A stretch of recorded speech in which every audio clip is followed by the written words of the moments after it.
A few moments later.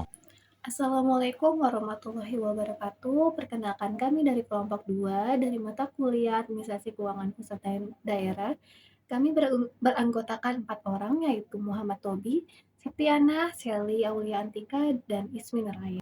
Baik, kelompok kami akan mempresentasikan sebuah materi yang berjudul Mekanisme Pengolahan Dana di Tingkat Provinsi.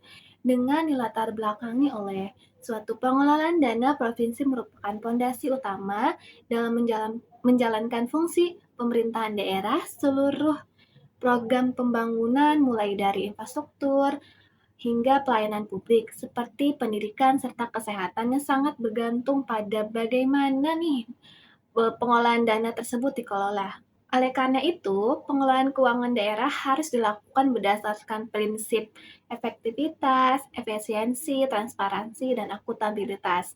Dalam konteks ini, yang menjadi fokus utama bukan hanya sumber dan jumlah dana nih, tetapi bagaimana mekanisme pengolahan dan berjalan secara sistematis dari awal hingga akhir tahun anggaran.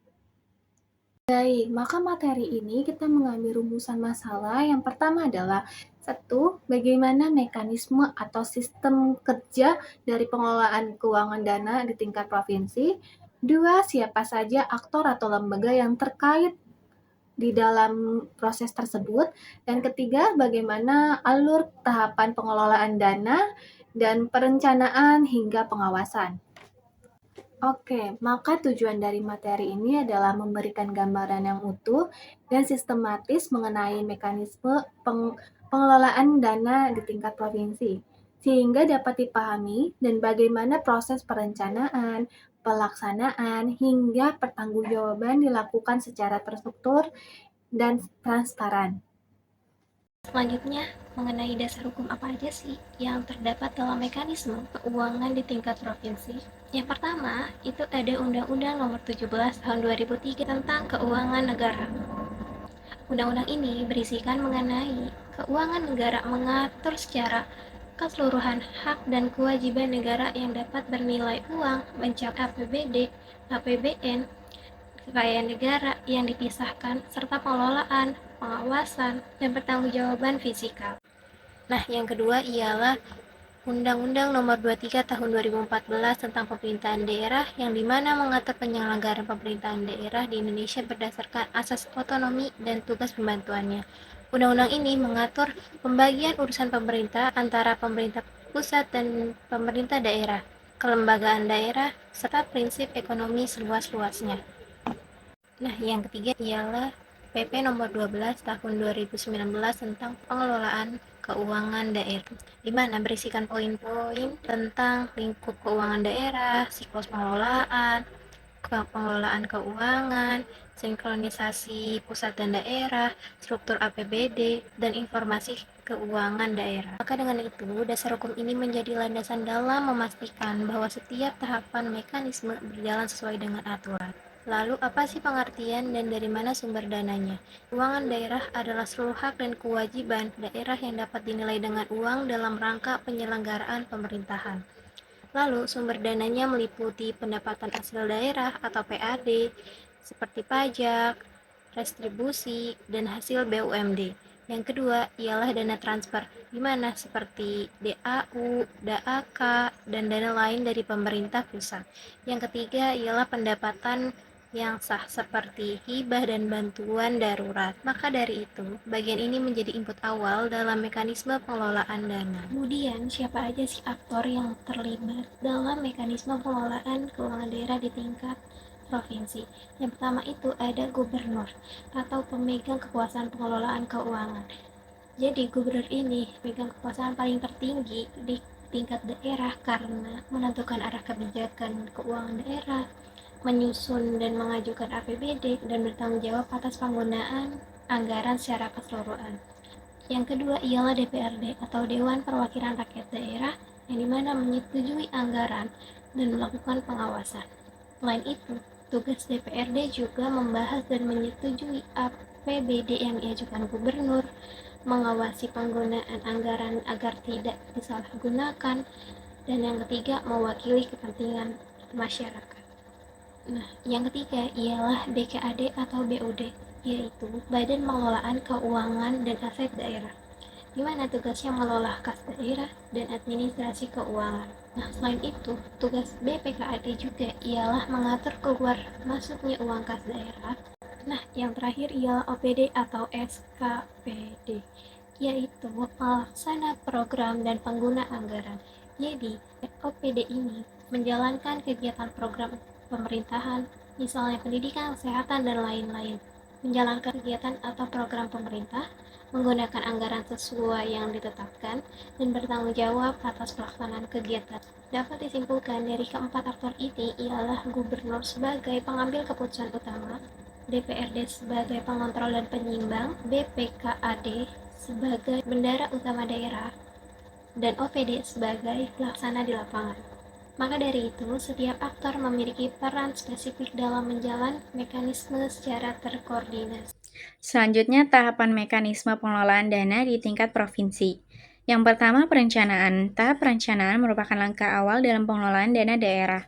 Proses ini dimulai dari kegiatan musrenbang, musyawarah perencanaan pembangunan, yang melibatkan masyarakat untuk menyampaikan aspirasi dan kebutuhan mereka. Aspirasi tersebut kemudian dikumpulkan dan disusun menjadi RKPD, Rencana Kerja Pemerintah Daerah, yang berisi rencana, program, dan kegiatan pembangunan yang akan dilaksanakan dalam 1 tahun anggaran, serta menjadi acuan utama dalam tahap selanjutnya. Yang kedua, penganggaran. Tahap penganggaran merupakan proses penyusunan rencana keuangan berdasarkan RKPD yang telah dibuat.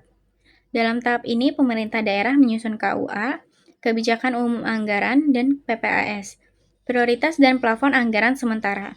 Kedua dokumen tersebut dibahas bersama DPRD untuk mendapatkan persetujuan. Setelah melalui proses pembahasan dan penyesuaian, anggaran tersebut disahkan menjadi APBD, Anggaran Pendapatan dan Belanja Daerah. Ketiga, pelaksanaan. Setelah APBD disahkan, tahap berikutnya adalah pelaksanaan program dan kegiatan oleh masing-masing OPD atau SKPD. Setiap OPD akan menerima DPA, dokumen pelaksanaan anggaran, sebagai pedoman dalam menjalankan anggaran yang telah ditetapkan.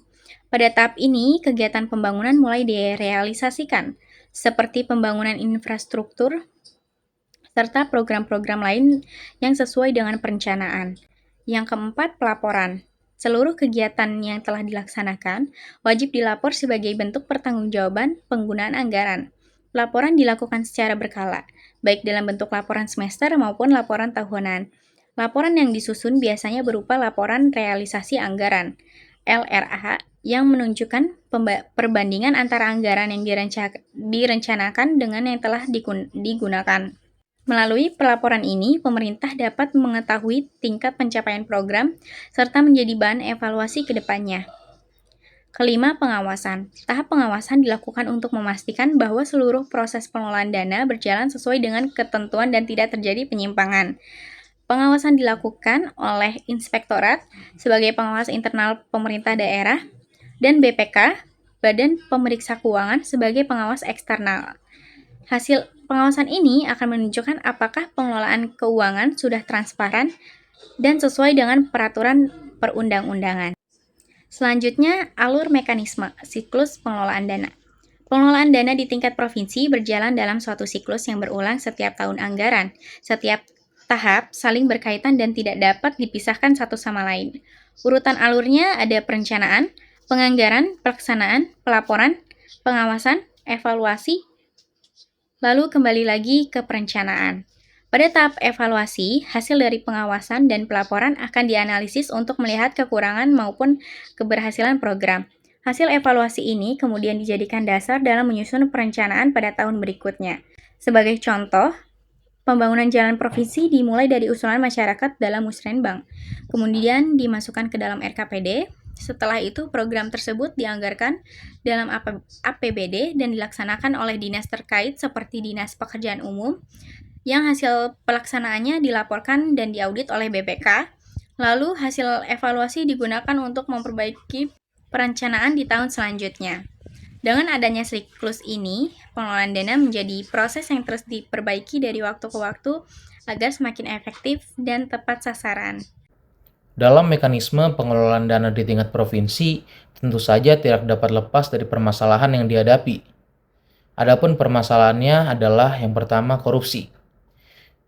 Korupsi dalam pengelolaan anggaran biasanya terjadi pada tahap pengadaan barang dan jasa.